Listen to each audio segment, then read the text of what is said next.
नमस्कार दोस्तों।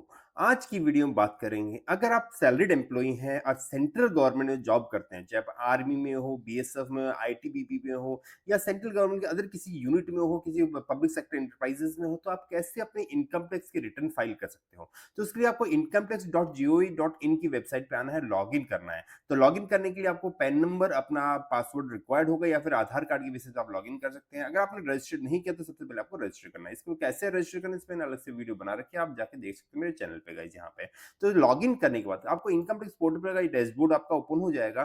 तो आपको सबसे पहले ई फाइलिंग वाले ऑप्शन जो है ना, file your income tax return, पे आपको क्लिक करना है। इसको स्टार्ट करने से पहले आपको दो डॉक्यूमेंट अपने पास जरूर रखना है।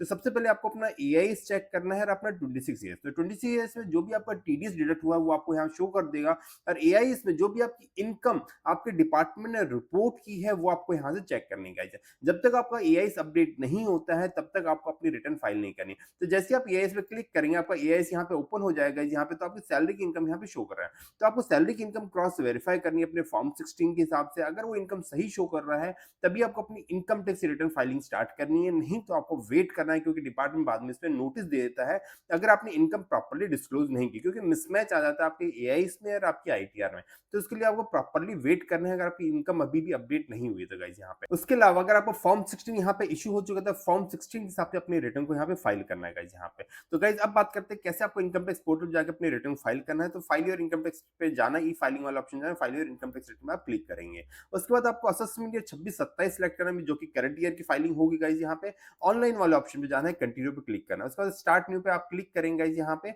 उसके बाद आपको इंडिविजुअल सेलेक्ट करना है, एचयूएफ या अदर अगर एप्लीकेबल होगा नहीं आपके ऊपर, सबके इंडिविजुअली एप्लीकेबल होगा। उसके बाद कंटिन्यू करेंगे, प्रोसीड आईटीआर 1 यहाँ पे सिलेक्ट करेंगे। उसके बाद प्रोसीड विद आईटीआर 1 क्लिक करेंगे। उसके बाद ओके पे क्लिक करेंगे, लेट गेट स्टार्ट पे क्लिक करेंगे गाइस यहाँ पे। उसके बाद आपसे पूछा जाएगा आप किस वजह से रिटर्न फाइल करना चाहते हो। तो taxable income is more than basic exemption limit, तो इस पे आप क्लिक करेंगे।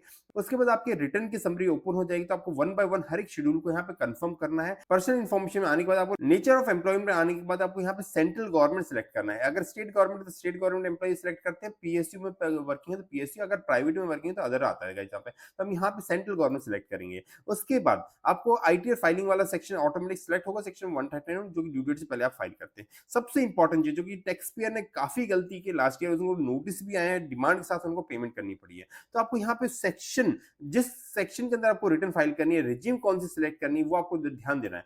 न्यू टैक्स रिजीम में अगर आपको रिटर्न फाइल करनी है, जो कि 12 लाख का बेनिफिट होता है वो न्यू टैक्स रिजीम में होता है, तो आपको यहाँ पे नो पे क्लिक करना है। अगर आपको ओल्ड में फाइल करना है जिसमें आपको डिडक्शंस लेना है, एचआरए की क्लेम लेना है या फिर होम लोन का इंटरेस्ट का क्लेम लेना है, तो आपको ओल्ड टैक्स रिजीम में यहाँ पे सिलेक्ट करना पड़ेगा। तो अगर आप, पर ये ध्यान रखना, ये जो चेंज करना है ये आप 31 जुलाई से पहले ही कर सकते हैं। 31 जुलाई के बाद आप रिजीम में चेंज नहीं कर पाओगे। तो जो भी आपने 31 जुलाई तक चेंज किया है वही आपकी पूरी साल की रिजीम मानी जाएगी। फ्यूचर में आप उसे रिवाइज करते हैं, नोटिस आता है, तब भी आप उस रिजीम को चेंज नहीं कर पाओगे। तो बहुत ही ध्यान से अपनी रिजीम को सिलेक्ट करना है गाइस यहाँ पे।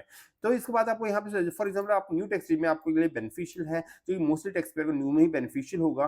तो आप न्यू पे क्लिक करेंगे। उसके बाद आपसे पूछा जाएगा आप रिप्रेजेंटेटिव एसएससी के थ्रू फाइल करते हैं, उसको नो करना है, उसका सिंपल सा आपको कंफर्म पे क्लिक करना है यहाँ पे। तो पहला वाला शेड्यूल आपका कंफर्म हो गया। इसका ग्रॉस टोटलिंग, जो कि बहुत ही यहाँ पे मिस्टेक करते हैं, तो आपको क्या करना है, इसको हर एक चीज को वेरीफाई करना है। तो इनकम फ्रॉम सैलरी, सबसे पहले आपको इनकम फ्रॉम सैलरी, जो आपकी इनकम यहाँ पे ऑटोमेटिक पॉपुलेट हो रही है, उसको चेक करना है यहाँ पे। तो आपके एआई से आपकी इनकम को जरूर मैच करना है। अगर उसमें थोड़ा बहुत मिसमैच है तो आपको फॉर्म 16 के हिसाब से अपनी रिटर्न को फाइल करना है। तो आपकी सैलरी की इनकम ऑटोमेटिक आ रही है गाइस यहाँ पे, तो उसमें से ऑटोमेटिक स्टैंडर्ड डिडक्शन दे रहे हैं यहाँ पे। तो 12,91,000 आपकी इनकम हो जाती है। तो इसको आप चेक करने के बाद सेव कर देंगे। अगर आपको कोई अलाउंसेज है, क्योंकि न्यू टैक्स में कोई अलाउंस अलाउ होते नहीं है, पर आपका कोई रिटायरमेंट है तो उस केस में आपको कुछ अलाउंसेज अलाउ होते हैं, तो उसको आपको ध्यान से फाइल करना है गाइस यहाँ पे। अगर एप्लीकेबल नहीं है तो सिंपल से इसे डिलीट कर देंगे गाइस यहाँ पे। उसके बाद इसे सेव पे क्लिक करेंगे गाइस यहाँ पे। उसके बाद देखिए यहाँ पे अगर हाउस प्रॉपर्टी से आपकी कोई इनकम है तो हाउस प्रॉपर्टी इनकम है आपके यहाँ शो करेगा। कोई रेंटल इनकम है या होम लोन भी ले रखा है, आपने प्रॉपर्टी को लेट आउट कर रखा है, किराए की इनकम आ रही है, तो उस केस में आपको यहाँ पे ऐड करना है गाइस यहाँ पे।